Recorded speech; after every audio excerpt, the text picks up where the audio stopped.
فإن خير الحديث كتاب الله وخير الهدي هدي محمد صلى الله عليه وسلم وشر الأمور محدثاتها وكل محدثة بدعة وكل بدعة ضلالة وكل ضلالة في النار. قال الله سبحانه وتعالى في كلامه المجيد: أعوذ بالله من الشيطان الرجيم اتبعوا ما أنزل إليكم من ربكم ولا تتبعوا من دونه أولياء. وقال سبحانه وتعالى: وأطيعوا الله والرسول لعلكم ترحمون. قال صلى الله عليه وسلم في حديث أخرجه الإمام مالك رحمه الله تعالى في المؤتة: تركت فيكم أمرين لن تضلوا بعدي إذا تمسكتم بهما أو إن تمسكتم بهما كتاب الله وسنتي. وهو حديث صحيح صححه الشيخ الألباني رحمه الله تعالى في السلسلة الصحيحة. সম্মানিত উপস্থিতি, সম্মানিত দিনী ভাই বোনেরা, শুরুতে আল্লাহ রাব্বুল আলামিনের শুকরিয়া আলহামদুলিল্লাহ। আমরা আসরের সালাতের পর থেকে আরম্ভ করে অনেক দীর্ঘ সময় আল্লাহ রাব্বুল আলামিনের মেহেরবানিতে অত্যন্ত গুরুত্বপূর্ণ একটা মজলিস ইলমিতে অংশগ্রহণ করেছি। অবশ্যই আপনারা উপকৃত হয়েছেন, কোনো সন্দেহ নেই। আমাদের শেখরা আলোচনা করেছেন। আল্লাহ সুবহানাহু ওয়া তাআলার কাছে আমরা দোয়া করি আল্লাহ সুবহানাহু ওয়া তাআলা আমাদের এই জ্ঞান চর্চার পথটাকে যেন আরও মুক্ত এবং সুগম করে দেন। আপনাদের সবাইকে আল্লাহ রাব্বুল আলামিন রাসূলুল্লাহ সাল্লাল্লাহু আলাইহি ওয়াসাল্লাম যেভাবে সহিহ হাদিসের মধ্যে বলেছেন, মান খারাজা ফি তালাবিল ইলমি ফাহুয়া ফি সাবিলিল্লাহ, যে ইলম অর্জন করার জন্য বেরিয়ে পড়লো সে আল্লাহর রাস্তায় বেরিয়ে পড়লো। আল্লাহর রাস্তায় বেরিয়ে পড়ার অর্থ কী? অর্থ হচ্ছে দুটি। একটি হচ্ছে আল্লাহর রাস্তায় যদি বেরিয়ে পড়েন কোনো ব্যক্তি, যদি তিনি ওই পথে তার মৃত্যু হয় তাহলে তিনি শাহাদাতের মর্যাদা পাবেন। দুই নম্বর হচ্ছে আল্লাহর রাস্তায় বেরিয়ে পড়ার অর্থ হচ্ছে যদি আল্লাহর রাস্তায় বেরিয়ে যাওয়ার পরে তিনি কোনো কিছু লাভ করে থাকেন সেটা আল্লাহর পক্ষ থেকে তার জন্য গনিমত। তো এখানে আপনি কোনো অবস্থাতেই এখানে ক্ষতিগ্রস্ত হবেন না, ক্ষতিগ্রস্ত হওয়ার সুযোগ নেই। যদি কোনো বিপদ আপদ আসে সেটা আল্লাহর পক্ষ থেকে আপনার জন্য একটা বড় ধরনের আল্লাহর পক্ষ থেকে নেয়ামত বা পরীক্ষা, সেটাকে আপনি সহজভাবে নিতে পারবেন। আমরা সালাফদের মানহাজের মূলনীতিগুলো আলোচনা শুরু করেছি। আপনারা জানেন প্রথম মূলনীতি আলোচনা হয়েছে। প্রথম মূলনীতি বিষয় ছিল দিন এবং ইবাদতের মৌলিক বিষয় হচ্ছে দুটি ভিত্তি এর মধ্যে রয়েছে, দুটি ভিত্তির উপর, দুটি বিষয়ের উপর। একটা হচ্ছে এক নম্বর হলো আল ইখলাসু লিল্লাহ, এক নম্বর বিষয় হচ্ছে আল ইখলাসু লিল্লাহ। প্রত্যেকটি ইবাদত, প্রত্যেকটি কাজ সব কিছুই একমাত্র আল্লাহর সন্তুষ্টির জন্য হতে হবে। দ্বিতীয় নম্বর হচ্ছে ওয়াল মুতাবাআতু লিন-নবী, নবী সাল্লাল্লাহু আলাইহি ওয়াসাল্লামের নির্ভেজাল অনুসরণ থাকতে হবে। এটা হলো ইবাদত এবং নেক আমল, দাওয়াত, যত কাজ আছে সবগুলোর ক্ষেত্রে এই দুটি মূলনীতির উপর দিন প্রতিষ্ঠিত। সেখানে আমরা অনেকগুলো বিষয় আলোচনা করেছি। দ্বিতীয় যে কায়দা সালাফদের মানহাজের মূল কায়দা, মৌলিক মূলনীতি যেটা, সেটা হলো আন্না মাসদার আত-তাশরী ওয়া দাওয়াতি ওয়াল ইবাদাহ, শরীয়তের বিধিবিধান এর ক্ষেত্রে এবং দাওয়াত ও ইবাদতের ক্ষেত্রে উৎস হচ্ছে আমাদের কাছে দুটি, তিনটি নয়, চারটি নয়। উৎস কয়টি? হুয়াল কুরআনু ওয়াস সুন্নাহ আস-সাহিহা। এক নম্বর উৎস হচ্ছে কোরআনে কারীম, দ্বিতীয় নম্বর উৎস হচ্ছে আস-সুন্নাহ আস-সাহিহা, আস-সুন্নাহ আস-সাহিহা। এটি এই কিতাবের মধ্যে যেভাবে উল্লেখ করেছেন ঠিক সেভাবেই আমি আপনাদের সামনে পড়ে শোনালাম। শরীয়তের বিধিবিধান এবং দাওয়াত, ইবাদত এর আমাদের মূল উৎস মূলত দুটি, যেটা হচ্ছে প্রকৃত উৎস কোরআন এবং সুন্নাহ। সুন্নাহ শব্দটা উল্লেখ করা হয়েছে, হাদিস উল্লেখ করা হয়নি। মূলত হাদিস এবং সুন্নাহের মধ্যে তেমন কোনো পার্থক্য নেই। ব্যবহারের দিক থেকে বা প্রায়োগিক দিক থেকে হাদিস যে অর্থে ব্যবহার করা হয় থাকে, সুন্নাহও একই অর্থে প্রয়োগ করা হয় থাকে। হাদিস কখনো কখনো ব্যাপক অর্থ দিয়ে থাকে, আবার কখনো কখনো সুনির্দিষ্ট একটা প্রয়োগের রয়েছে। হাদিসের ব্যাপক অর্থ হচ্ছে হাদিস সকল প্রকার কথাকে অন্তর্ভুক্ত করে, সকল প্রকার কথাকে অন্তর্ভুক্ত করে।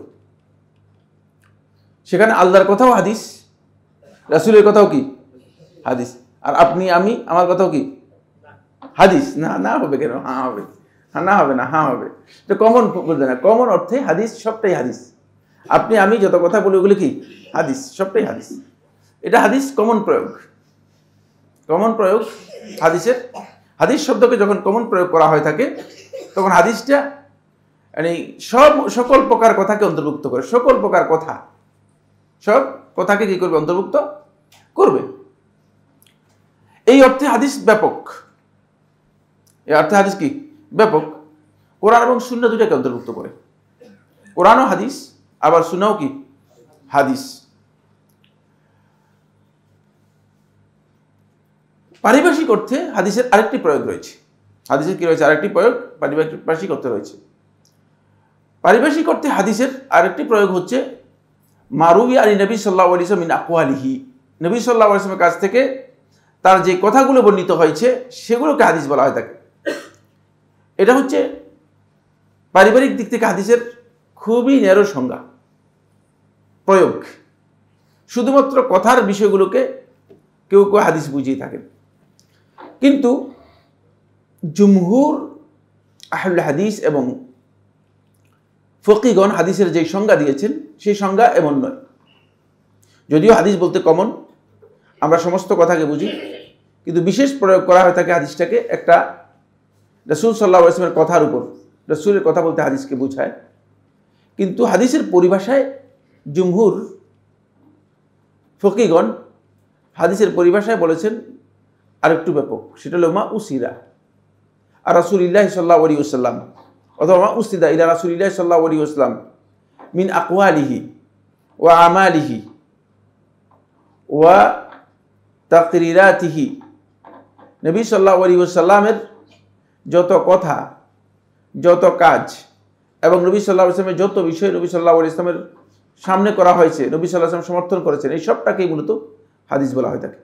এই সবটাকে কি বলা হয়ে থাকে? হাদিস বলা হয়ে থাকে। এই সংজ্ঞাটি জুমহুর আহলে হাদিস উল্লেখ করেছেন। বাকি আহলে হাদিসদের মধ্যে একদল আহলে হাদিস এটাকে আরো ব্যাপক করেছেন, আরো ব্যাপক অর্থে প্রয়োগ করেছেন হাদিসকে, যেটি মিজানুল আখবারের মধ্যে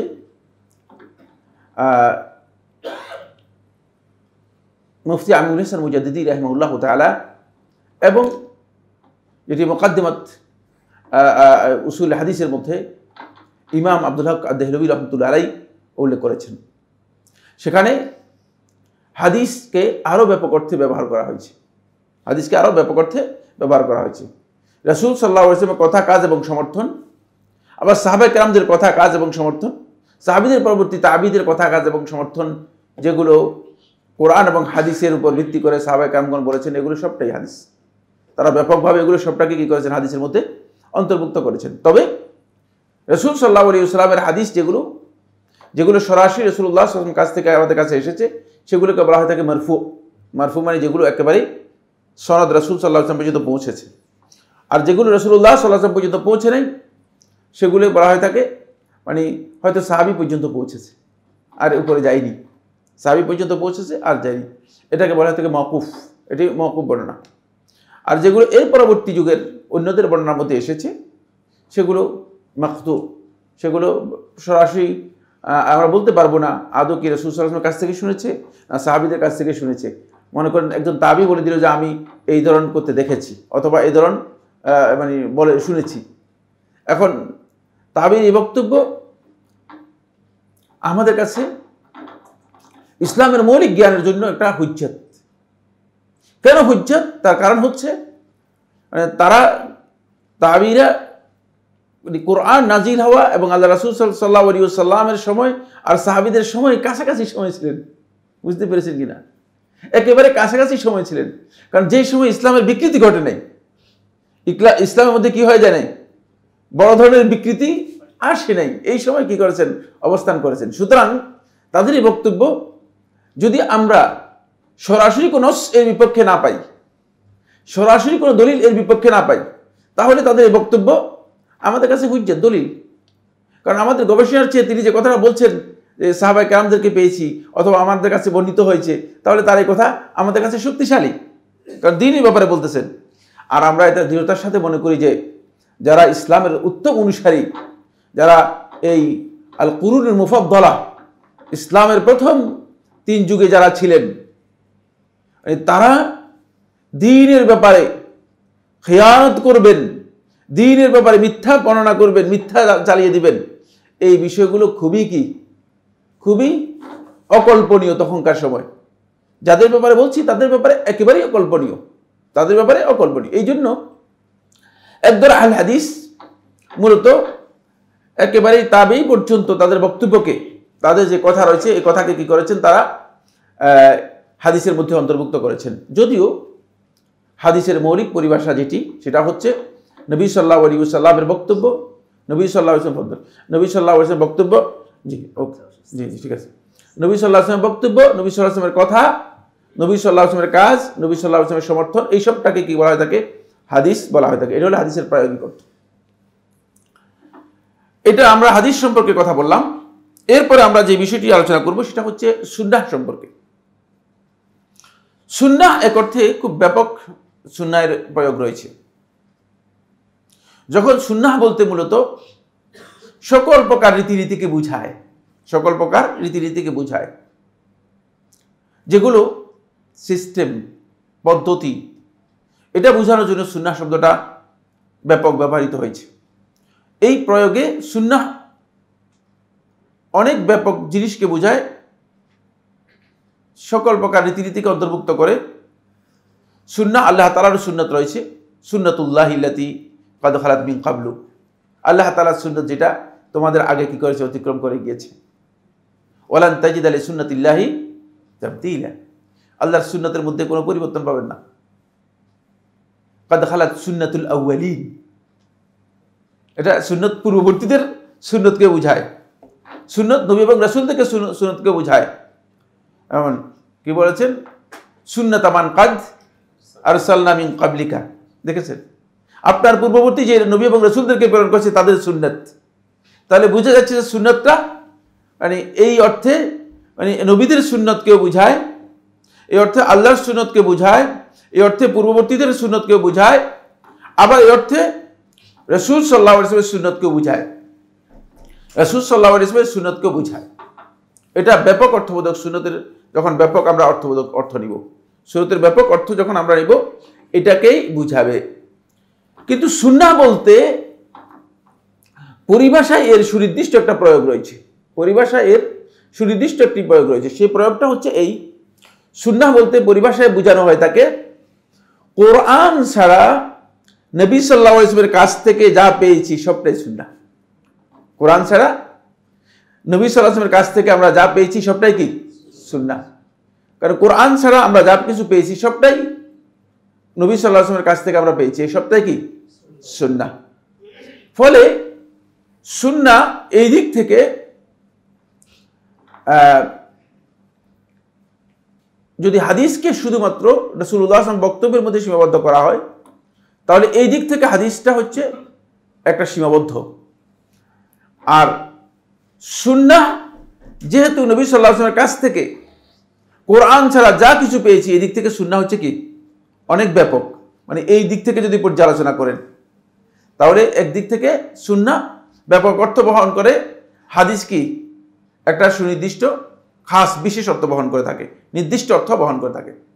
আরেক দিক থেকে সুন্নাহ একটা নির্দিষ্ট অর্থ বহন করে থাকে, হাদিস কমন অর্থ বহন করে থাকে। সুন্নাহ নির্দিষ্ট অর্থটা হচ্ছে এই, সুন্নাহ হচ্ছে হিয়া তরিকাতুল মাসলুকা আল্লাতী সালাকা বিহা রাসূলুল্লাহ সাল্লাল্লাহু আলাইহি ওয়াসাল্লাম, এটি ওই অনুসৃত রাস্তা যে রাস্তা রাসূলুল্লাহ সাল্লাল্লাহু আলাইহি ওয়াসাল্লাম অনুসরণ নিজেই করেছেন, নিজেই যে রাস্তায় নবী সাল্লাল্লাহু আলাইহি ওয়াসাল্লাম চলেছেন। অর্থাৎ নবী সাল্লাল্লাহু আলাইহি ওয়াসাল্লামের কৃত যত আমল রয়েছে, যেগুলো নবী সাল্লাল্লাহু আলাইহি ওয়াসাল্লাম করেছেন, এই সবটাকেই মূলত সুন্নাহ বলা হয় থাকে। এই সবটাকে কি বলা হয় থাকে? সুন্নাহ বলা হয় থাকে। এই অর্থে সুন্নাহ অনেক কনফাইন্ড, অনেক সীমাবদ্ধ, অনেক লিমিটেড। কিসের থেকে? অনেক হাদিস থেকে। কারণ হাদিস রাসূলুল্লাহ সাল্লাল্লাহু আলাইহি ওয়াসাল্লামের সমস্ত কথাকে অন্তর্ভুক্ত করে, রাসূল সাল্লাল্লাহু আলাইহি ওয়াসাল্লামের কিছু কথা আছে যেগুলো সুন্নাহ নয়। যেমন কে বলতে পারেন? যেমন রাসূলুল্লাহ সাল্লাল্লাহু আলাইহি ওয়াসাল্লামের আখিরাতের ব্যাপারে যত বক্তব্য দিয়েছেন সেগুলো কোনটাই রাসূল সাল্লাল্লাহু আলাইহি ওয়াসাল্লাম আমলের মাধ্যমে, এগুলো বক্তব্যের মাধ্যমে বক্তব্য দিয়েছেন। জান্নাত জাহান্নামের যত বিবরণ দিয়েছেন এগুলো সব বক্তব্য, এগুলো কাউল। নবী সাল্লাল্লাহু আলাইহি ওয়াসাল্লাম পূর্ববর্তীতে যত কথা বর্ণনা করেছেন এগুলো সব কাউল। নবী সাল্লাল্লাহু আলাইহি ওয়াসাল্লাম মানে তার ব্যক্তিগত বিষয় যেগুলো বর্ণনা করেছেন এগুলো সব কাউল, এগুলো সব কথা, এগুলো সুন্নাহ নয়। কারণ এগুলো আমলের মাধ্যমে নবী সাল্লাল্লাহু আলাইহি ওয়াসাল্লাম প্রমাণ করেননি। এটা নবী সাল্লাল্লাহু আলাইহি ওয়াসাল্লাম আমলের মাধ্যমে কি করবেন না? প্রমাণ পাবেন না। নবী সাল্লাল্লাহু আলাইহি ওয়াসাল্লাম আমলের মাধ্যমে এগুলো প্রমাণ পাবেন না। কিন্তু সুন্নাহ হচ্ছে যেগুলো নবী সাল্লাল্লাহু আলাইহি ওয়াসাল্লাম নিজেই করেছেন, যেটা অনুসৃত পথ নবী সাল্লাল্লাহু আলাইহি ওয়াসাল্লাম করে দেখিয়েছেন, সেগুলো হচ্ছে সুন্নাহ। এই অর্থে সুন্নাহটা হচ্ছে মানে একটা ন্যারো অর্থ, একটা সুনির্দিষ্ট অর্থ, আর হাদিসটা হচ্ছে কি একটা কমন বা ব্যাপক অর্থবোধক। হাদিসটা হচ্ছে ব্যাপক অর্থবোধক। আসুন তারপরে আসেন যে বিষয়টি, সেটা হলো যদি আমরা হাদিসকে মনে করে থাকি যে শুধুমাত্র আল্লাহ রাসূলের কথা, আর সুন্নাহকে যদি আমরা মনে করে থাকি যে সুন্নাহ রাসূলুল্লাহ সাল্লাল্লাহু আলাইহি ওয়াসাল্লামের কাছ থেকে যা কিছু পাওয়া গেছে কোরআন ছাড়া, এই অর্থে যদি প্রয়োগ করে থাকি তাহলে এই অর্থে সুন্নাহ হচ্ছে ব্যাপক, আর হাদিস হচ্ছে এই অর্থে কি? হাদিস হচ্ছে সীমাবদ্ধ নির্দিষ্ট অর্থ বহন করে। ফলে আহলে ইলমের মধ্যে, আলেমদের মধ্যে সুন্নাহ এবং হাদিসের মধ্যে আদৌ কি কোনো পার্থক্য আছে কিনা, আদৌ কি সুন্নাহ এবং হাদিস একটা আরেকটির সাথে সাংঘর্ষিক কিনা, এই বিষয় নিয়ে একটা প্রশ্ন উত্থাপিত হয়েছে। এক নম্বর কথা হচ্ছে আহলে হাদিস যাদেরকে বলা হয় মুহাদ্দিসিন, হাদিস বিশারদ যারা আছেন, তাদের কাছে সুন্নাহ এবং হাদিসের মধ্যে কোনো পার্থক্য নেই, না প্রায়োগিক দিক থেকে না পারিভাষিক দিক থেকে, কোনো দিক থেকে এই সামান্যতম কোনো পার্থক্য নেই। যেখানে সুন্নাহ উল্লেখ করা হয়েছে সেখানে হাদিস বোঝানো হয়েছে, যেখানে হাদিস উল্লেখ করা হয়েছে সেটা সুন্নাহকে বোঝানো হয়েছে। ঠিক একই বক্তব্য যারা আহলুল উসুলবিদ আছেন যারা, তাদেরও, যারা উসুলের অনুসারী, তারাও বলেছেন যে সুন্নাহ এবং হাদিসের মধ্যে কোনো পার্থক্য নেই। সুন্নাহ এবং হাদিসের মধ্যে কি নেই? কোনো পার্থক্য নেই।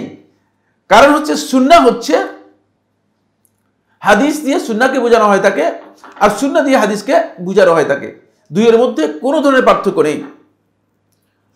কিন্তু ফকিহদের মধ্যে যেহেতু ফকিহগণ সুন্নাহের পরিভাষাকে পরিবর্তন করেছেন, সুন্নাহের পরিবর্তন কি করেছেন? পরিভাষা পরিবর্তন করেছেন। সুন্নাহর একটা ন্যারো পরিভাষা কি করেছেন? গ্রহণ করেছেন। কিভাবে ন্যারো পরিভাষা গ্রহণ করেছেন? খুব ভালো করে খেয়াল করুন। যদি আমি বলি যে মিসওয়াক করা সুন্নাহ, তাহলে আপনি কি মনে করবেন? সুন্নাহ বলতে মানে রাসূল সাল্লাল্লাহু আলাইহি ওয়াসাল্লামের হাদিস, এটা বুঝবেন? হ্যাঁ, বুঝবেন যে এটা রাসূলুল্লাহ সাল্লাল্লাহু আলাইহি ওয়াসাল্লাম না, সওয়াবের কাজ। আপনি এটা বুঝবেন সুন্নাহ বলতে এটা সওয়াবের কাজ। সুন্নাহ বলতে এটাও বুঝবেন না যে রাসূল সাল্লাল্লাহু আলাইহি ওয়াসাল্লাম করেছেন, রাসূল করেছেন হাদিস দ্বারা প্রমাণিত। কিন্তু সুন্নাহ বলতে আপনি যেটা বুঝবেন সেটা হচ্ছে এটা সওয়াবের কাজ। অর্থ কি? সুন্নাহের পরিভাষা হচ্ছে ফকিহদের কাছে কি? খুব ভালো করে খেয়াল করুন। বলছে যে মা ইউসাবু ফাইলুহু ওয়ালা ইউআকাবু তারিকুহু, যে কাজটা করবে সওয়াব পাবে, আর যে করবে না সে কোনোভাবেই তিরস্কৃত হবে না। সওয়াব থেকে বঞ্চিত হবে না, কিন্তু কি হবে না? তিরস্কার করা হবে না। এটা হচ্ছে সুন্নাহ। এই সংজ্ঞা কে দিয়েছে? ফকিহগণ দিয়েছেন। ফকিহদের কাছে যখন সুন্নাহ বলবেন তাহলে ফকিহরা বুঝবে যে সুন্নাহ বলতে এটাকে বোঝায়। সুন্নাহ বলতে কি? এটাকে বোঝায়।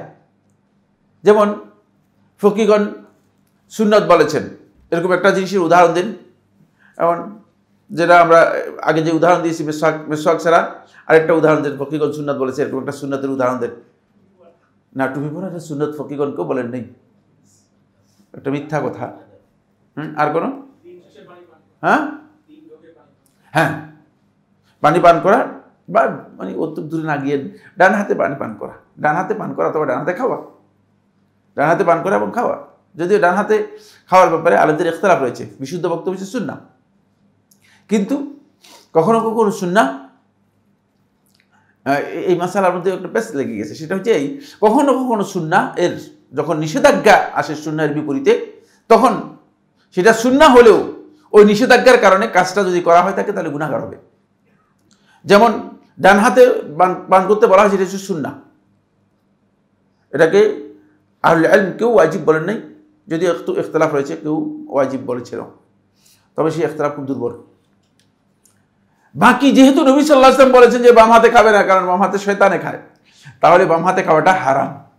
বুঝতে পেরেছেন? বুঝতে পেরেছেন? এটা জটিল হয়ে গেছে, কারণ এখানে আরেকটা নস এসে কি করছে, এই সুন্নাতকে জাম করে দিয়েছে, টাইট করে দিয়েছে, শক্ত করে দিয়েছে। এই সুন্নাত এখন আর মানে যদিও পাওয়ারের দিক থেকে সুন্নাত হয়, কিন্তু এর উল্টা করলে কি ক্ষতি হয়ে যাবে।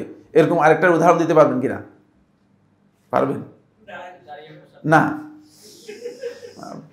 সুন্নাত সম্পর্কে জানেন না, বেদাত সম্পর্কে জানেন না। মাথার মধ্যে গিলি হয়তো কমল যাবে না। সুন্নাহ হচ্ছে যেমন তাহিয়াতুল মসজিদ পড়া, তাহিয়াতুল মসজিদ পড়া, এটা একই পর্যায়ে। তাহিয়াতুল মসজিদ পড়া সুন্নাহ বিল ইজমা। আহলুল ইলম বলেছেন সুন্নাহ, কেউ সুন্নাত মুআক্কাদা বলেছেন এটা। কিন্তু মসজিদে তাহিয়াতুল মসজিদ না পড়ে বসা গুনাহ, যেহেতু হাদিসের মধ্যে বসতে নিষেধ করা হয়েছে। কথা বুঝতে পেরেছেন? এই সুন্নাত যদি কেউ না পড়ে বসে মসজিদের মধ্যে, তাহলে তার গুনাহ হবে, যেহেতু রাসূলুল্লাহ সাল্লাল্লাহু আলাইহি ওয়াসাল্লাম স্পষ্ট করে নিষেধ করে দিয়েছেন, ওয়ালা তাজলিস হাত্তা ইউসাল্লি রাকাতাইন, 2 রাকাত না পড়ে যে সেজন্য না বসে। সুতরাং একেবারেই নিষেধ। এই কারণে এই সুন্নাহ হলেও এই সুন্নাহের যে ফকিহগণ সংজ্ঞা দিয়েছেন, সেই সংজ্ঞা এখানে কি হবে না, কার্যকরী হবে না। খুব ভালো করে খেয়াল করুন। কিন্তু এর আগে দেখুন, আমি আরো আরেকটা সুন্নাহর উদাহরণ দিই। যেমন জোহরের আগে 4 রাকাত সুন্নাত, জোহরের আগে কি 2 রাকাত বা 4 রাকাত সুন্নাত। এই সুন্নাহ, এটা সুন্নাহ, কোনো সন্দেহ নেই। এটা কি করলে সওয়াব হবে, আর না করলে কি হবে, গুনাহ হবে কিনা? গুনাহ হবে না, গুনাহ হবে না। এটা হচ্ছে মূল সুন্নত। এই সুন্নতের পরিভাষাটা কে দিয়েছে? এই সুন্নতের পরিভাষা দিয়েছে কারা? ফকিহগণ এই সুন্নতের পরিভাষা দিয়েছেন। কারা দিয়েছেন? ফকিহগণ এই সুন্নতের পরিভাষা দিয়েছেন। সুন্নতের এই যে ফকিহদের এই পরিভাষা, এই পরিভাষায় যদি আপনি সুন্নত হিসেবে নবী সাল্লাল্লাহু আলাইহি ওয়াসাল্লামের কোনো বিষয়কে সুন্নত, ফিকহের সুন্নত গ্রহণ করেন, তাহলে কিন্তু হাদিসের সাথে এই জায়গায় কি আছে, এই জায়গায় একটু তারতম্য রয়েছে। ফকিহদের কাছে কি রয়েছে? তারতম্য রয়েছে। এবার আসেন, ফকিহ ছাড়া আরেকটা গ্রুপ আছে। এরা হচ্ছে যারা উসুলুল ইতিকাদ, আকীদার মৌলিক বিষয়গুলো সম্পর্কে উসুলুদ্দীনের যারা জ্ঞানী, উলামা উসুলুদ্দীনের জ্ঞানী যারা রয়েছে, তাদের কাছে সুন্নাত আরেকটি অর্থ বহন করে থাকে। তাদের কাছে সুন্নতের অর্থ হচ্ছে দ্বীনের মূল নীতি যেটা, সেটা হচ্ছে সুন্নাত। বুঝতে পেরেছেন? সেই সুন্নাত যদি আপনি মানে তরক করেন, তাহলে আপনি দিন থেকেই বেরিয়ে যাবেন। দিন থেকে কি হয়ে যাবেন? দিন থেকেই বেরিয়ে যাবেন, দিনের মধ্যেই থাকবেন না। সেই সুন্নাত যদি আপনি তরক করেন, তাহলে দিন থেকে বেরিয়ে যাবেন। নবী সাল্লাল্লাহু আলাইহি ওয়াসাল্লাম এই ব্যাপারে সতর্ক করেছেন। এবার দেখেন, আমরা হাদিসে যাই। ফকিহগণ যে সংজ্ঞা দিয়েছেন যে করলে সওয়াব, না করলে কি গুনাহ নাই, এটা হচ্ছে কি ফকিহদের সংজ্ঞা। কিসের সংজ্ঞা? সুন্নাতের সংজ্ঞা। কিসের সংজ্ঞা? সুন্নাতের সংজ্ঞা। এবার আসলে নবী সাল্লাল্লাহু আলাইহি ওয়াসাল্লাম কি বলতেছে? নবী সাল্লাল্লাহু আলাইহি ওয়াসাল্লাম বলছেন, আন-নিকাহু মিন সুন্নতি ফামান রাগিবা আন সুন্নতি ফালাইসা মিন্নি। সহিহ বুখারী হাদিস। বিয়ে হচ্ছে আমার সুন্নত, আর যে আমার সুন্নত থেকে মুখ ফিরিয়ে নেবে, সে আমার দলভুক্ত হতে পারবে না। তাহলে ফকিহদের এই বক্তব্যের সাথে এই সুন্নতের মিল আছে কিনা? এটা সহিহ হাদিস। কিন্তু এটা কি তৈরি করা কোনো হাদিস নাকি? এটা সহিহ হাদিস। আব্দুল্লাহ ইবনে মাসউদ রাদিয়াল্লাহু আনহু করেন, লাউ তারাকতুম সুন্নাত নাবিয়্যিকুম লা দালালতুম, যদি তোমরা তোমাদের নবীর সুন্নতকে ত্যাগ করো, সুন্নত বর্জন করো, লা দালালতুম, তোমরা পথভ্রষ্ট, বিভ্রান্ত হয়ে যাবে। ওয়া ফি রিওয়ায়াতিন, অন্য রিওয়ায়াতের মধ্যে লা কাফারতুম, তোমরা কাফের হয়ে যাবে। তাহলে এটা ফকিহদের যে সংজ্ঞা রয়েছে, এই সংজ্ঞাতে মিলে কিনা? হ্যাঁ, এই সুন্নাত যদি কেউ তরক করে, তাহলে সেই ব্যক্তি কি সব থেকে বঞ্চিত হবে? না, হেদায়েত থেকে বঞ্চিত হয়ে যাবে, বরং দিন থেকে বঞ্চিত হয়ে যাবে। এবার আসেন, নবী সাল্লাল্লাহু আলাইহি ওয়াসাল্লাম বলেছেন হাদিসের মধ্যে, তারাকতু ফীকুম আমরাইন, তোমাদের কাছে আমি দুটি জিনিস রেখে যাচ্ছি, লান তাদিল্লু বাদি, আমার পরে তোমরা পথভ্রষ্ট হবে না, আমার পরে তোমরা পথভ্রষ্ট হবে না, যদি এই দুটিকে ইন তাসামতুম বিহিমা আও ইন তামাসসাকতুম বিহিমা, যদি তোমরা এই দুটিকে আঁকড়ে ধরতে পারো, যদি এই দুটাকে তোমরা শক্তিশালীভাবে পালন করতে পারো, অনুসরণ করতে পারো, কিতাব আল্লাহ, আল্লাহর কিতাব, ও সুন্নতি, আমার সুন্নত। তাহলে এই সুন্নত এটা হচ্ছে আমাদের হেদায়েতের মানদণ্ড। এটাকে আর আপনি যদি বলেন যে মানে করলে সওয়াব, না করলে গুনাহ, এমন কথা চলবে কিনা, এখানে এমন বক্তব্য এখানে প্রযোজ্য হবে কিনা? মোটেও না। তাহলে এখানে যারা উসুলুদ দ্বীনের অনুসারী রয়েছেন তাদের কাছে সুন্নাত হচ্ছে দ্বীনের এমন মূলনীতি, যে মূলনীতির যদি কেউ অনুসরণ না করে, যে হেদায়েত যে কোনো ব্যক্তি যদি বর্জন করে, তাহলে সে পথভ্রষ্ট হয়ে যাবে, বিভ্রান্ত হয়ে যাবে। এটা হচ্ছে মূলত সুন্নাত। এটাকে কি বলা হয়? সুন্নাত বলা হয় থাকে। এটা কাদের কাছে? কাদের কাছে বললাম? উসুলুদ দ্বীনের যারা আলেম রয়েছেন তাদের কাছে। ফলে তারা বলেছেন যে সুন্নাত হচ্ছে দ্বীনের মূলনীতি, যে মূলনীতির কোনো ব্যক্তি যদি অনুসরণ প্রত্যাহার করে বা সেখান থেকে সরে যায়, তাহলে সে হেদায়েত থেকে ভ্রষ্ট হয়ে যাবে। এই অর্থে সুন্নাত আর হাদিসের মধ্যে পার্থক্য পাবেন কিনা? হ্যাঁ, এই অর্থে সুন্নাত এবং হাদিসের মধ্যে বিরাট তারতম্য পাবেন, বিরাট তারতম্য পাবেন। এই জন্য ইমাম মালিক রহমতুল্লাহর কাছে এক ব্যক্তি আসলেন, এসে বললেন যে ইমাম, সুন্নাহ বলতে আপনি কি মনে করেন? আহলুস সুন্নাহ কি আদৌ কখনো বেদাতের অনুসরণ করতে পারে কিনা? খুব ইম্পর্টেন্ট একটি প্রশ্ন। তখন ইমাম মালিক রহমতুল্লাহ বলেছেন, সুন্নাহ হচ্ছে নবী সাল্লাল্লাহু আলাইহি ওয়াসাল্লামের নির্ভেজাল পরিপূর্ণ অনুসরণের নাম। আর আহলুস সুন্নাহ কখনো বেদাতের অনুসরণ করতে পারে না। যদি কেউ বেদাতের অনুসরণ করে, সে আহলুস সুন্নাহ লকব নিতে পারবে না। কথাটা বুঝতে পারলাম কিনা? হ্যাঁ, যদি কেউ বেদাতের অনুসরণ করে, কিছু বেদাত, কিছু দাঁত, কিছু উপরের দাঁত, কিছু নিচের দাঁত, এই সমস্ত করে, আর কিছু সুন্নাত করে, তিনি কি আসলেই মানে আহলুস সুন্নাহ হতে পারবে কিনা? যাদেরকে আমরা এই সমস্ত লোকদেরকে, যাদেরকে আমরা আহলুস সুন্নাহ মনে করে চালাই দিচ্ছি, বুঝলেন না, এগুলো বাইতুল মালের মতো চালাই দিচ্ছি আর কি। এগুলো আসলে কিচ্ছু না, এগুলো কিচ্ছু না। কারণ আহলুস সুন্নাহ যদি তার মধ্যে সুন্নাহের সামান্যতম ঘাটতি তার মধ্যে থাকে, তাহলে তাকে আহলুস সুন্নাহ লকব দেওয়া যাবে না, বলা যাবে না আহলুস সুন্নাহ। সুন্নাহের ব্যাপারে ঘাটতি রয়েছে, বেদাত এবং সুন্নাহর মধ্যে মিশ্রণ রয়েছে, তাকে আহলুস সুন্নাহ বলার কি থাকবে না? সুযোগ থাকবে না, সে আহলুস সুন্নাহ হবেই না, প্রশ্নই আসে না। এই যে এটা ইমাম মালিক রহমতুল্লাহর বক্তব্য। তাহলে এখান থেকে বোঝা যাচ্ছে যে ইমাম মালিক রহমতুল্লাহ সুন্নাহ বলতে এখানে ওই উসুলুদ দ্বীনের পরিভাষায় যে সুন্নাহ বুঝিয়েছেন, যেই সুন্নাহ বর্জন করলে, ত্যাগ করলে হিদায়াত থেকে দূরে সরে যাবে, সেই সুন্নাহকে বুঝিয়েছেন। বুঝতে পেরেছেন? সেই সুন্নাহকে বুঝিয়েছেন। তাহলে এই জন্য পারিভাষিক দিক থেকে সুন্নাহর বিভিন্ন প্রয়োগ রয়েছে। এই যে প্রয়োগগুলো আমি বললাম, এই সবগুলো প্রয়োগের ক্ষেত্রে আহলে হাদিসগণ সুন্নাহকে সবচেয়ে বেশি, হাদিস বিশারদ যারা রয়েছেন, হাদিস গবেষক যারা রয়েছেন, তারা সুন্নাহকে সবচেয়ে বেশি কি করেছেন? কমন অর্থে প্রয়োগ করেছেন। সেটা হচ্ছে সুন্নাহ এবং হাদিস প্রয়োগের দিক থেকে কোনো ধরনের পার্থক্য নেই।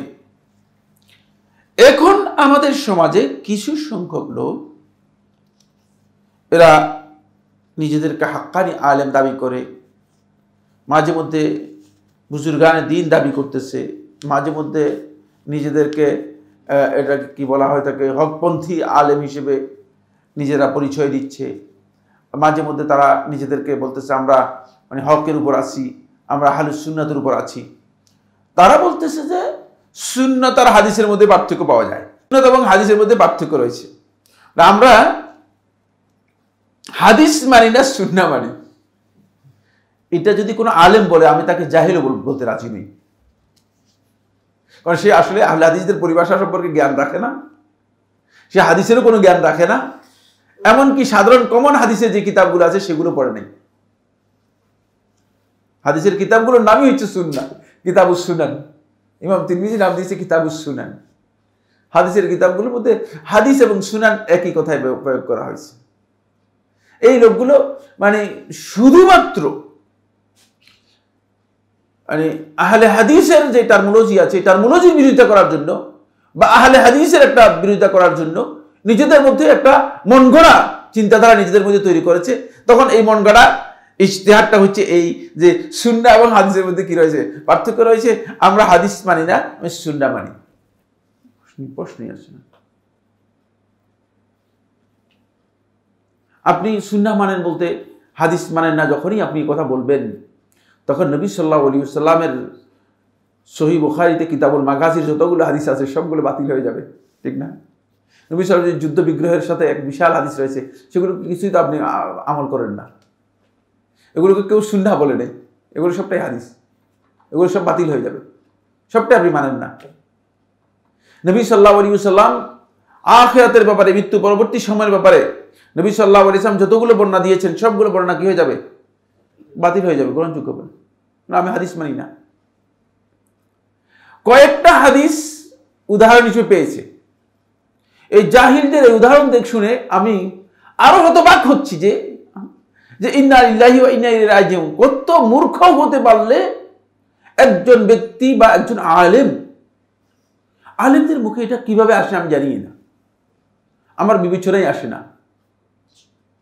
যেই বিষয়গুলো নবী সাল্লাল্লাহু আলাইহি ওয়াসাল্লামের সাথে খাস ছিল, অথবা নবী সাল্লাল্লাহু আলাইহি ওয়াসাল্লাম কোনো না কোনো সবব কোনো কারণে নবী সাল্লাল্লাহু আলাইহি ওয়াসাল্লাম করেছেন, সেই বিষয়গুলোকে উদাহরণ হিসেবে নিয়ে এসে তারা বলে যে এগুলো আহলে হাদিসরা করে না কেন, যদি হাদিস মানে, এগুলো তো হাদিসের মধ্যে আছে।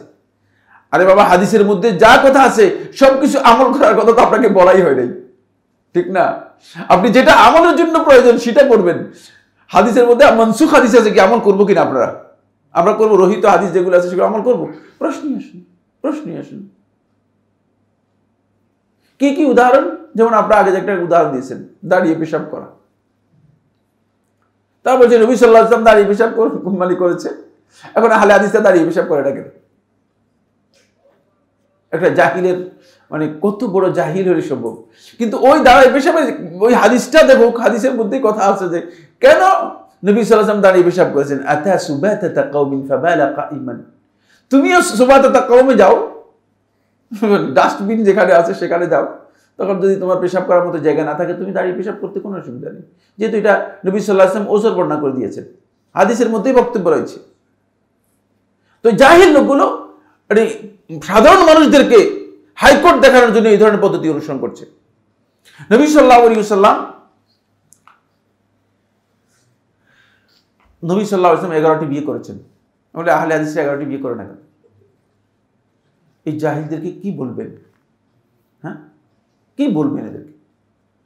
এগুলো নবী সাল্লাল্লাহু আলাইহি ওয়াসাল্লামের খাসাইস। নবী সাল্লাল্লাহু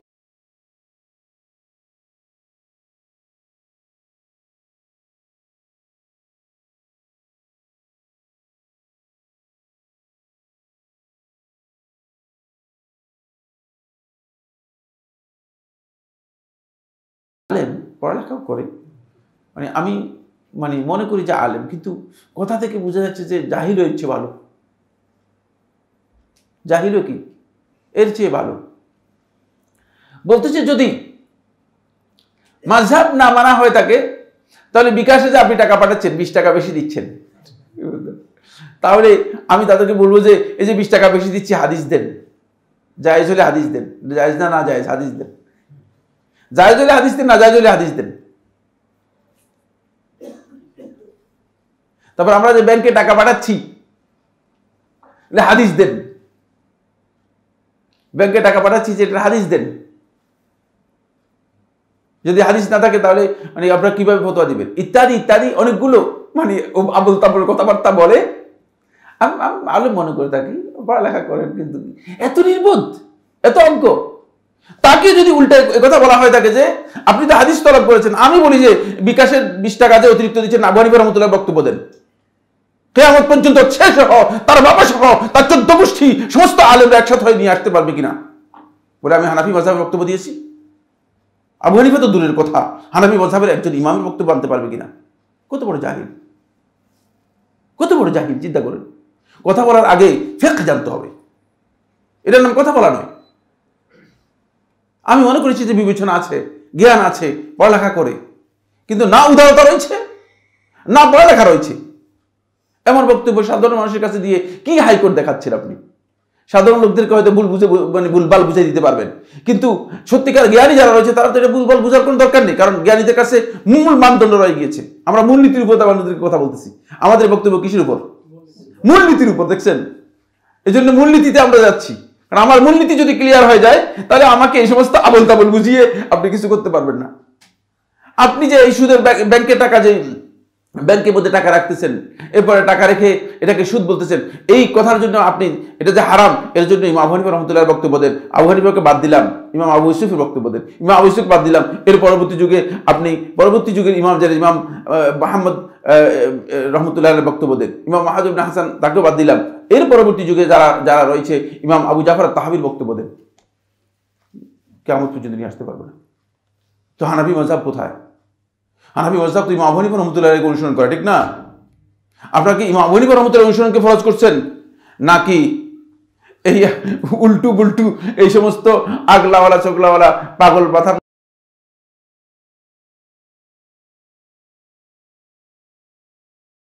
আগে সেটা নির্ধারণ করেন? যদি ইমাম আবু হানিফা রহমতুল্লাহকে ফরজ করে নির্ধারণ করেন, তাহলে ইমাম আবু হানিফা রহমতুল্লাহ থেকে ফতোয়া নিতে হবে। দেখেন, তার একটা কিতাব থেকে এটা দেখান, কেন জাহিলি কথাগুলো মানুষের কাছে বলতেছে? এদের মানহাজের জ্ঞান নেই, এদের মূলত মূল নীতি সম্পর্কে জানা নেই। মাজদারুত তালাক্কি নিয়ে আজকের আলোচ্য বিষয়। এতক্ষণ যত কথাগুলো বিষয়ে আমরা ঢুকতে পারিনি, বুঝতে পেরেছেন কিনা? মূল আলোচ্য বিষয় অনেক লম্বা। এতক্ষণ যে কথাগুলো হচ্ছে এগুলো হচ্ছে আলোচ্য বিষয়ের ভূমিকা হিসেবে কথাগুলো আসছে। আপনি যখন বুঝবেন যে সুন্নাহ এবং হাদিসের ব্যাপারে কোন ব্যক্তি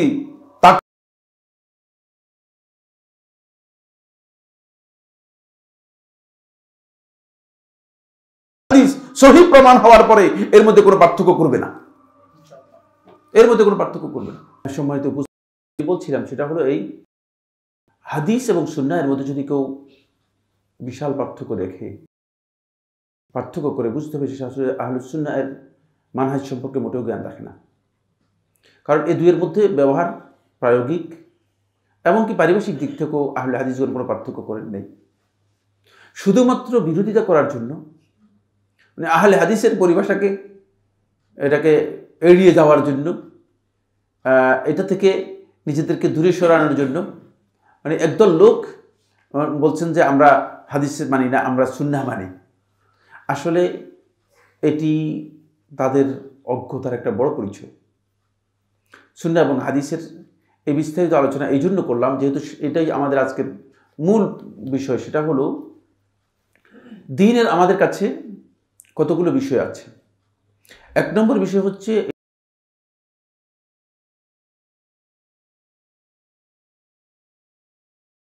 এই যে মৌলিক বিষয়গুলো, এইগুলোর ক্ষেত্রে আমাদের মাসদারুত তালাক্কি, আমরা জ্ঞান আহরণ করব, জ্ঞান গ্রহণ করব, এর উৎস আহলুস সুন্নাহ ওয়াল জামাতের কাছে কেবল তিনটি। একটা হচ্ছে কোরআন, আরেকটি হচ্ছে হাফিজাহুল্লাহ তাআলা তিনি আস-সুন্নাহ সাহিহা বলেছেন।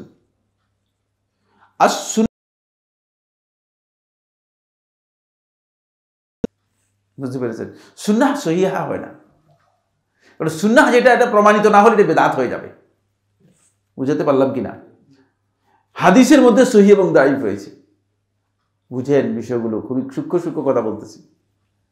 হাদিসের মধ্যে সহিহ দাঈফ, আপনি যখন সহিহ হাদিস, হাদিসের মধ্যে সহিহ এবং দাঈফ রয়েছে। আকীদার মধ্যে সহিহ এবং বাতিল রয়েছে। আকীদা সহিহ আকীদা আর কি বাতিল আকীদা। কিন্তু সুন্নাহের মধ্যে সুন্নাহ বাতিলা অথবা সুন্নাহ গায়রু সাহিহা, সুন্নাহ দাঈফার মধ্যে কিচ্ছু নেই। সুন্নাহটা হচ্ছে মানে সহিহা বলার কোনো সুযোগ নেই। সুন্নাহ যদি নবী সাল্লাল্লাহু আলাইহি ওয়াসাল্লামকে প্রমাণিত না হয় থাকে সে বেদাত হবে, কারণ সুন্নাহের বিপরীত কি? বেদাত। সুতরাং এই বেদাত বিপরীত শব্দ থাকার কারণে সুন্নাহের মধ্যে সহিহ আর দাঈফ বের করার সুযোগ, সহিহ আর বাতিলের সুযোগ নেই। কথাটা বুঝতে পেরেছি কিনা? যদিও লেখক রাহিমাহুল্লাহ হাফিজাহুল্লাহ তাআলা তিনি আস-সুন্নাহ সাহিহা কথাটা উল্লেখ করেছেন, এই জন্য উদ্দেশ্য হচ্ছে হাদিসুস সাহিহ বোঝানো, আলা হাদিসুস সাহিহা বোঝানো। বুঝতে পেরেছেন? কারণ হলো সুন্নাহ দিয়ে এখানে হাদিসটাকে বোঝানো হচ্ছে কি তার উদ্দেশ্য। কারণ আমাদের সমাজে এখন মানে যেমন ওই অল্প আগে যে আপনি যে সুন্নাত বলছেন টুপি দেয়া, আর এটা তো আসলে সুন্নত নয়, কিন্তু মানুষের মধ্যে এটা সুন্নত নামেই চলে যাচ্ছে। কি নামে চলে যাচ্ছে? সুন্নতের নামেই চলে যাচ্ছে। যেমন নবী সাল্লাল্লাহু আলাইহি ওয়াসাল্লাম পাগড়ি ব্যবহার করেছেন, কিন্তু এখন মসজিদের মধ্যে আপনি ইমাম সাহেবকে দেখবেন যে ইমাম সাহেব মসজিদের মধ্যে পাগড়ি মানে মসজিদের মিম্বরের মধ্যে রাখা আছে, যখন একামত দেয় তখন ইমাম সাহেব মসজিদের মধ্যে পাগড়ি দেন। নবী সাল্লাল্লাহু আলাইহি ওয়াসাল্লাম পাগড়ি পরেছেন, সবসময় পরেছেন। নবী সাল্লাল্লাহু আলাইহি ওয়াসাল্লাম শুধুমাত্র ইমামতি করার জন্য মিম্বরের মধ্যে পাগড়ি রেখে আসছেন, তারপরে ওখানে গিয়ে বসছেন আর ইমামতি করে খুলে ফেলছেন। এরকম বক্তব্য নবী সাল্লাল্লাহু আলাইহি ওয়াসাল্লামের কাছ থেকে কোথাও আসে নাই। সুতরাং এটা সুন্নাহ নয়, এটা এই কাজটা কি নয়? সুন্নাহ নয়। কারণ এখানে নবী সাল্লাল্লাহু আলাইহি ওয়াসাল্লাম অনুসরণ হয়নি। নবী সাল্লাল্লাহু আলাইহি ওয়াসাল্লাম অনুসরণ হচ্ছে যিনি পাগড়ি পরবেন তিনি সবসময় কি করবেন? পাগড়ি পরবেন, তিনি পাগড়ি পরবেন। এটা হচ্ছে নবী সাল্লাল্লাহু আলাইহি ওয়াসাল্লাম অনুসরণ। এখন আপনি কোন পদ্ধতির অনুসরণ আবিষ্কার করছেন? শুধু ইমামতির সময় পাগড়ি মানে লাগাচ্ছেন, আবার কি করতেছেন? পাগড়ি খুলে দেন।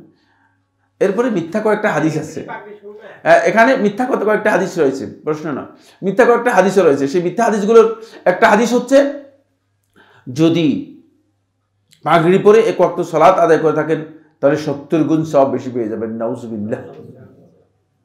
আগে হাদিস পড়লে মানুষ বলতে আলহামদুলিল্লাহ তো সুবহানাল্লাহ, এখন এই সমস্ত হাদিস পড়ে শুনে আমরা বলতে হচ্ছে নাউজুবিল্লাহ। মানে এমন মিথ্যুকরা এমন ক্ষতি আমাদের করে দিয়েছে, বুঝতে পেরেছেন? হাদিসের নামে মানে জালিয়াতি করে দিয়েছে। তো আমি যেটা বলতেছিলাম সেটা হলো, এই জন্য তিনি সুন্নাহ সহিহার কথা উল্লেখ করেছেন, কারণ সুন্নাহর মধ্যে বিকৃতি এসে গিয়েছে। বিকৃতিটা সুন্নাহর লেবাসের মধ্যে নিয়ে আসছে, সুন্নাহর যেই স্বরূপ আছে স্বরূপের মধ্যে এই বিকৃতিটা নিয়ে এসেছে। আসুন এখানে আমরা যাব প্রথমে যেটা, সেটা হলো আহলুস সুন্নাত ওয়াল জামাতের কাছে মাসদারুত তালাক্কি, মানে আমরা ইবাদত এবং জ্ঞান এবং দাওয়াতের মূল নীতি, মূল বিষয়গুলো যদি আমরা জানতে চাই, এর জন্য আমাদের উৎস হচ্ছে দুটি, কোরআন এবং সুন্নাহ। এর বাইরে কোনো উৎস নেই, কোরআন এবং সুন্নাহর বাইরে কি নেই? কোনো উৎস নেই। এখন একদল লোক এসে বলবে যে কোরআন এবং সুন্নাহর বাইরে তো উৎস আছে, একটা হচ্ছে ইজমা, একটা হচ্ছে কিয়াস। তাহলে আপনি যে মূলনীতির কথা বলতেছেন মূলনীতির মধ্যে ভুল আছে। একটা হচ্ছে ইজমা, একটা হচ্ছে কি কিয়াস। এই যে বক্তব্য ইজমা এবং কিয়াস এর ব্যাপারে, যারা বলতেছে যে ইজমা এবং কিয়াস আছে, মানে এটা মূলত মূল উৎস নয়। ইজমা এবং কিয়াস যারা অনুসরণ করেছেন তারা কিন্তু ইজমা এবং কিয়াসের ব্যাপারে তাদের বক্তব্য হচ্ছে, ইজমা কখনো যদি কোরআনের বক্তব্য অথবা হাদিসের বক্তব্যের বিপক্ষে কোনো ইজমা হয়, দুনিয়ার কোনো ইজমা গ্রহণযোগ্য হবে? প্রশ্নই আসে না, প্রশ্নই আসে না, প্রশ্নই আসে না। যদি ইজমা হয়ে যায়, মানে আমরা এই যুগের যে সমস্ত আলেমরা আছি, না ব্যাংকে তো কোটি কোটি টাকা, ব্যাংকওয়ালারা যদি আমাদেরকে সবাইকে 1 কোটি 1 কোটি করে দিয়ে দেয়, আমার 1 কোটি দিলে হয়তো বার করে ফেলতে পারবে, আল্লাহ মাফ করুক। আর অন্যদের 1 কোটিও লাগবে না, আমার মনে 1 লাখ 1 লাখ করে দিলেই হয়ে যাবে।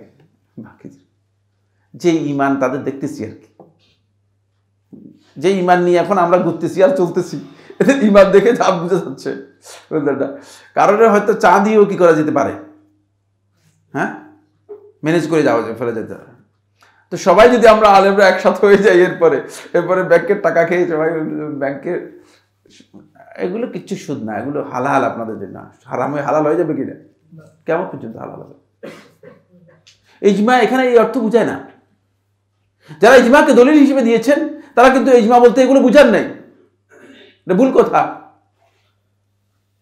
ইজমা মূলত কোরআন এবং হাদিসের কোন বক্তব্যের ব্যাপারে প্রথম যুগে যখনই দ্ব্যর্থবোধক প্রয়োগ দেখা গিয়েছে, কোন একটি সুনির্দিষ্ট অর্থে সেটাকে নির্ধারণ করে নিয়েছেন সাহাবায়ে কেরামগণ, এবং সাহাবায়ে কেরামগণ দ্বিমত পোষণ করে, সেটা হচ্ছে ইজমা।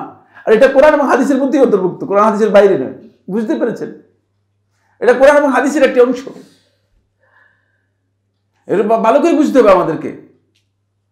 যেমন আপনি খুব ভালো করে খেয়াল করুন, আল্লাহ সুবহানাহু ওয়া তাআলা কোরআনের মধ্যে বলেছেন, ওয়ালা তাকুল লাহুমা উফফিন ওয়ালা তানহারহুমা ওয়া কুল লাহুমা কাওলান কারীমা, যে মা বাপকে উফ বলবে না। মা বাপ এমন কথা বলবে না যে কথার কারণে মা বাপ কি করতে পারে, উফ করতে পারে। এমন কথা বলা মা বাপকে হারাম। মা বাপের সাথে এমন কথা আচরণ করতে পারবেন না। মা বাপ যতই আপনার সাথে খারাপ ব্যবহার করুক, আপনি উফ করবে যে এরকম কথা বললেই আপনি ক্ষতিগ্রস্ত, এটা আপনার জন্য হারাম। এখান থেকে সমস্ত আহলুত তাফসীর, সমস্ত উলামায়ে কেরাম একটা বিষয় ইজমা উল্লেখ করেছেন, সেটা হচ্ছে যে মা বাপকে প্রহার করতে পারবেন না, মারতে পারবেন না। কারণ যেখানে উফ করতে নিষেধ করছে সেখানে মারার কি প্রশ্ন আছে কিনা? আর আপনি যদি এসে বলেন যে না, কোরআন তো বলছে যে উফ করতে নিষেধ করছে, আমি উফ করতে পারে যে এরকম করবো না, উফ আগেই মেরে ফেলবো, এটা হচ্ছে শয়তানের অর্থ আর শয়তানের ব্যাখ্যা। বুঝতে পেরেছেন? এটা হচ্ছে ইজমা। বুঝতে পেরেছেন? এটা কোরআনের মধ্যেই, কোরআনের সাথে, কোরআনের বক্তব্যের সাথে সম্পৃক্ত। কারণ কোরআনের বক্তব্যটা বোঝার জন্য আমরা আলেমদের দ্বারস্থ হব, আমার নিজের প্রবৃত্তির দ্বারস্থ হব না। সামনে এগুলো আসবে, বিস্তারিত আলোচনা আসবে। কোরআনের বক্তব্য, হাদিসের বক্তব্য বোঝার জন্য আমরা নিজেদের মন গড়া বক্তব্যকে কি করবো না, সেখানে যুক্ত করব না। আমরা মানে আগে যারা আছেন তারা কি বলেছেন সেটা আমরা কি করব, গ্রহণ করব।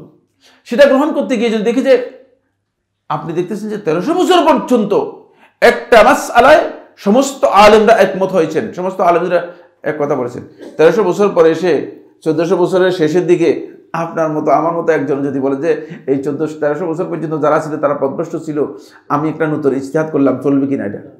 এটা জাহিলি বক্তব্য। এটা আমরা কখনো কি করি না, এগুলো জাহিলদের বক্তব্য, এর খেয়াল রাখবেন। ঠিক অনুরূপভাবে কিয়াস কখনো কোরআন হাদিস থেকে বিচ্ছিন্ন কোনো জিনিসের কিয়াস হতে পারবে না। নিজের মন গড়া কিয়াস করলে চলবে নাকি? কিয়াস হয়তো উদ্ঘাটিত হবে কোরআন থেকে, অথবা হাদিস থেকে, অথবা সাহাবা কেরামদের ইজমার উপর নির্ভর করে। এটি একেবারেই মানে কোরআন এবং হাদিসের সাথে সম্পৃক্ত। এই কারণে এই ইজমা এবং কিয়াস, এই দুটি উৎস যারা গ্রহণ করেছেন তারা এটাকে মৌলিক উৎস হিসেবে গ্রহণ করেন নাই, এটাকে তারা সেকেন্ডারি উৎস, দ্বিতীয় পর্যায়ের উৎস হিসেবে কোরআন এবং হাদিসকে অনুসরণ করার জন্য, কোরআন এবং হাদিসকে পালন করার জন্য দ্বিতীয় প্রকার মানে সেকেন্ড পর্যায়ের যেই উৎস রয়েছে সেটা হচ্ছে ইজমা এবং কিয়াস। আর ইজমা এবং কিয়াস যদি সেকেন্ড পর্যায়ের এই উৎস না থাকে তাহলে কোরআন এবং হাদিসকে আপনি কি করতে পারবেন না, প্রয়োগ করতে পারবেন না। কারণ আধুনিক বিভিন্ন মাসআলায় এটাকে প্রয়োগ করতে হলে আপনাকে কি করতে হবে, আপনাকে অবশ্যই ওই হাদিসের বক্তব্যের সাথে এটাকে মিলাতে হবে। কারণ হাদিসের মধ্যে আপনার নাম তো নেই, কোরআনের মধ্যে কি আপনার নাম আছে? হ্যাঁ, যেমন আমি আপনাকে বললাম যে ভাই আপনি কি, আপনি কি দাড়ি হলক করেন? বলছে হ্যাঁ হলক করি। তাহলে আপনি ফাসেক, আপনার সাক্ষী গ্রহণযোগ্য হবে না। এটা কি, এই কথাটা কি কোরআনের মধ্যে আছে? এই লোকটার এই কথা কোরআনের মধ্যে নেই। কোরআনের মধ্যে আল্লাহ তাআলা বলেছে যে ফাসেকের সাক্ষী গ্রহণ করতে পারবে না। দেখছেন? কিন্তু এখন আপনি যে প্রয়োগটা করেছেন এই প্রয়োগটা কোরআনের মধ্যে উল্লেখ করা নেই, কিন্তু কোরআনের ওই প্রয়োগটাই মূলত এটাই হচ্ছে কিয়াস। বুঝতে পেরেছেন? এবং এটা আপনাকে বুঝতে হবে। এই বুঝটা আপনি নিতে পারবেন যখন আপনি ওই কোরআনকে প্রয়োগ করার বিষয়গুলো আপনার কাছে কি হবে, আপনার কাছে ক্লিয়ার হবে। এটা হচ্ছে সেকেন্ডারি পর্যায়ের বিষয়, এগুলো উৎস নয়, এগুলো হচ্ছে কোরআন এবং হাদিস এর মানে প্রয়োগ এবং বুঝার জন্য সহায়ক কি, সহায়ক দুটি বিষয়। এবার আসবো আমরা যে বইটি নিয়ে কথা বলার জন্য, সেটা আরো গুরুত্বপূর্ণ। সেটা হলো মাসদারুত তালাক্কি ইনদা আহলিস সুন্নাহ ওয়া মাসদারুত তালাক্কি ইনদাল আখারিন। আহলুস সুন্নাহ এর কাছে মাসদারুত তালাক্কি, আমরা বলেছি আহলুস সুন্নাহ যারা আছেন তাদের কাছে মাসদারুত তালাক্কি, জ্ঞান অর্জন করার অথবা ইবাদত ও মৌলিক বিষয়গুলো জানার জন্য তাদের উৎস হচ্ছে দুটি, কোরআন এবং সুন্নাহ। আর অন্যদের কাছে কি? অন্যদের কাছে জ্ঞানের উৎস ভিন্ন। এই কারণেই মূলত এই ফিতনা আরো কি হয়েছে, ব্যাপক বিপর্যয়ের দিকে আমাদেরকে নিয়ে গেছে। কারণ আপনার উৎস যদি ঠিক না থাকে, তাহলে আপনার জিনিসটা কি হবে, হয়তো ভালো হবে অথবা ভালো হবে না। যেমন আমি উদাহরণ দিয়ে দেওয়ার জন্য এই কথা সব জায়গায় বলেছি, সব জায়গায় বলে থাকি, সেটা হলো এই, যেমন আমি পানি দরকার আমার, আমি এই পানি সমুদ্র থেকে নিতে পারি, এই পানি নদী থেকে নিতে পারি, আবার মানে পৌঁছে গেলে মানে নদীর মতো হয়ে গিয়েছে এটা বুড়িগঙ্গা থেকে নিতে পারি। এটা নদী বলা যায় না, এটা কি, এটা ডাস্টবিনের পানি আর কি, নর্দমা, বুঝতে পেরেছেন? তো বুড়িগঙ্গা থেকে নিতে পারি। আবার একেবারে মানে ড্রেন আছে না, ড্রেন যেটা মূল নর্দমা যেটা, সেখান থেকে পানি নিতে পারি। খুব ভালো করে খেয়াল করুন।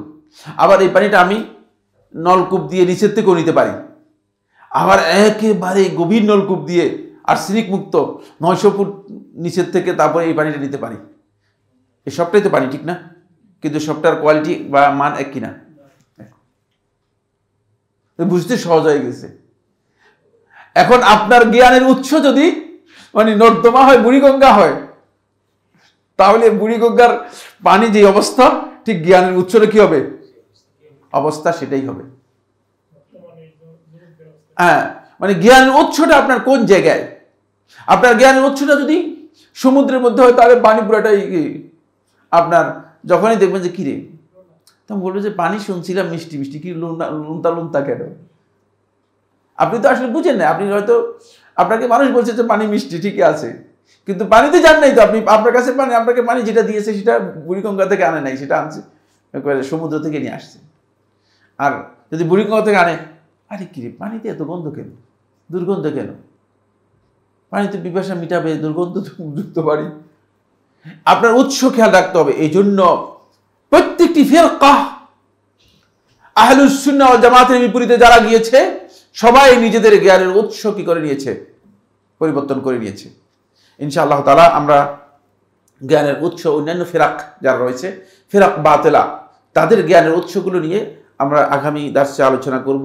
আজকে আপনাদের আলোচনা লম্বা হয়ে গিয়েছে, আপনারা অনেকক্ষণ পর্যন্ত কষ্ট করে বসে আছেন, এই জন্য আপনাদেরকে অনেক অনেক মুবারকবাদ জানাচ্ছি। আমি যথাসময়ে উপস্থিত হতে একটু দেরি হয়েছে, তারপরেও আপনারা ধৈর্য ধরে খুব কষ্ট করে বসেছেন। আল্লাহ সুবহানাহু ওয়া তাআলা আপনাদেরকে এর জন্য উত্তম যা দান করুন।